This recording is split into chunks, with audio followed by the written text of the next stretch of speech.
अनाबिया का हर छोटी छोटी बात पर सुल्ताना की तरफ जाना अब उसे बहुत ही ज्यादा बुरा लगता है। वो शावेज से कहती है कि आखिर इसका क्या रिश्ता बन चुका है तुम्हारे साथ, अभी तो निकाह भी नहीं हुआ और ये बार बार इस घर में आ जाती है, इसे मना करो, ये चीज मुझे पसंद नहीं। दूसरी तरफ अनाबिया को अब मरियम की खुशियां बर्दाश्त नहीं हो रही। वो जानबूझकर उनके पासपोर्ट चोरी कर लेती है ताकि दोनों ट्रिप पर ना जा सके। अवैस मरियम पे बहुत ज्यादा गुस्सा करता है। दूसरी तरफ अनाबिया जो है वो खालदा का भी दिमाग खराब कर रही है और उसके दिमाग में भी ये बात डाल रही है कि मैं आपकी सगी हूँ और ये पराई वाली लड़की आपकी नहीं। अपनी चिकनी चुपड़ी बातों से और तोहफे तहाइफ देने से वो सुल्ताना को काबू में करना चाहती है, लेकिन वो ये जानती ही नहीं कि सुल्ताना उसका आसान टारगेट नहीं है। अनाबिया की मुंह जोरी किसी सूरत सुल्ताना को पसंद नहीं आती। वो बार बार शावेज को इस बात का बावर करवाती है कि शादी तुम अपनी मर्जी से कर रहे हो, लेकिन बाद में जो कुछ भी होगा उसके अंजाम के जिम्मेदार तुम खुद होगे। अनाबिया का बार बार घर आना सुल्ताना को पसंद नहीं आता, इसलिए वो उसे मना करती है कि अब जब तक तुम्हारी शादी नहीं होती तुम इस घर में मत आना, अच्छा नहीं लगता। इसलिए वो अब शावेज से कहती है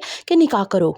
मरियम की हैसियत अवैस के घर में सिवाय एक नौकरानी के और कुछ नहीं होती और खालदा उस पर मजीद प्रेशर डालती है। शावेज की माँ सुल्ताना को जब ये पता चलता है कि अनाबिया की जगह मरियम का निकाह अवैस से हो गया है तो वो बहुत ही हैरान होती है और वो बार बार इस चीज़ पे अब अफसोस करती है कि ये अनाबिया अब किसी बला की तरह हमारे ही घर में आ जाएगी। सुल्ताना समझ जाती है कि अनाबिया ने ये सब कुछ जानबूझकर किया है और वो शावेज की जिंदगी में आना चाहती है, इसलिए सुल्ताना बहुत ज्यादा डर जाती है क्योंकि वो इस शादी को किसी सूरत रोक नहीं सकती। दूसरी तरफ बाबा साहब अनाबिया से कहते हैं कि अब मैं तुम्हारी शक्ल नहीं देखना चाहता, तुमने जितनी मेरी बेइज्जती करवाई है मैं अब तुम्हें कभी भी माफ नहीं कर सकता। इसलिए वो अपनी बीवी से कहते हैं कि जितनी जल्दी हो सके अनाबिया जिस लड़की को पसंद करती है उसे घर पे बुलाओ, इसकी शादी करके इसे यहाँ से रुखसत करो क्योंकि मैं इसे मजीद इस घर में बर्दाश्त नहीं कर सकता।